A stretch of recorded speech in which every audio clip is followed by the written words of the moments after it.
L'exposition, elle emprunte son titre au film de Michelangelo Antonioni, Zabriskie Point, un film de 1970. Et donc l'exposition s'appelle Suite Zabriskie. J'ai voulu donner une suite à une image manquante du film, c'est-à-dire à l'image qui pourrait suivre la dernière scène du film, où on voit une explosion d'objets. Et je me suis demandé comment on pouvait retrouver cette joie explosive à notre époque, qui est une époque où l'ensemble de notre monde est en train de sombrer. Dans le film, Daria dynamite une villa luxueuse où elle met le feu et la villa explose avec tous les objets qu'il y a dedans. Ça donne une très belle scène chez Antonioni. Pendant 10 minutes, on voit les objets sur la musique des Pink Floyd qui volent en éclats, un peu comme la peinture à cette époque-là vole en éclats. Mais qu'est-ce qui se passe pour la génération d'après quand ces objets retombent? Donc mes peintures repartent de ce constat-là, de cette image manquante du film, la retombée des objets. Et est-ce qu'on peut encore trouver une force, une énergie, une joie là-dedans, dans ce paysage de ruines? Et ce que j'ai voulu pour cette première exposition, c'est mettre le dessin au cœur de la peinture. Parce que pour moi, le dessin, c'est le corps. C'est un corps qui dessine un autre corps.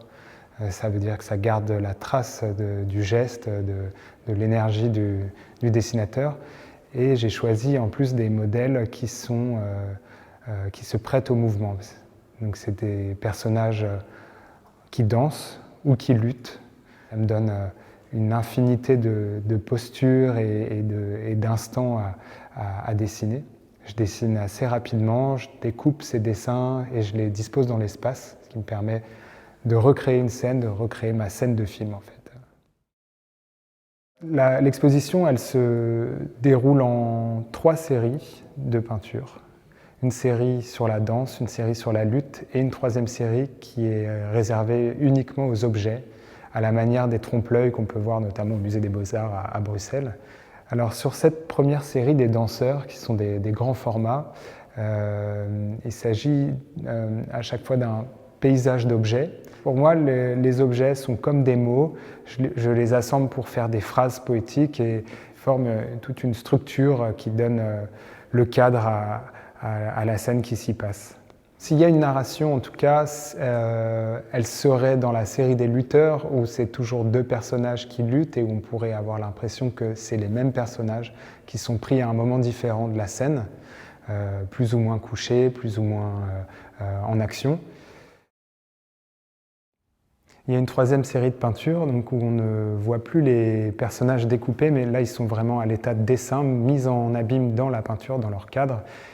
Ce qui me plaisait là-dedans, c'est de faire une sorte d'autoportrait en creux de l'artiste, c'est-à-dire tous ces pinceaux, ces cutters, ces ciseaux, ces choses qu'on ne voit pas, qui sont normalement pas représentées, et là qui prennent place dans la composition. Ça me semblait important de présenter les dessins, non pas comme un travail préparatoire, mais vraiment comme un travail parallèle aux peintures. C'est-à-dire que je dessine des centaines et des centaines de dessins, parfois que je laisse dans des tiroirs pendant de nombreux mois. Et à partir de ça, je travaille comme un monteur au cinéma sur une table de montage. Je découpe et je colle, j'assemble. En fait, là, c'est assemblé avec des agrafes pour garder cette fragilité, un peu comme des papillons épinglés. Et je recompose un nouveau dessin à partir de ces dessins-là.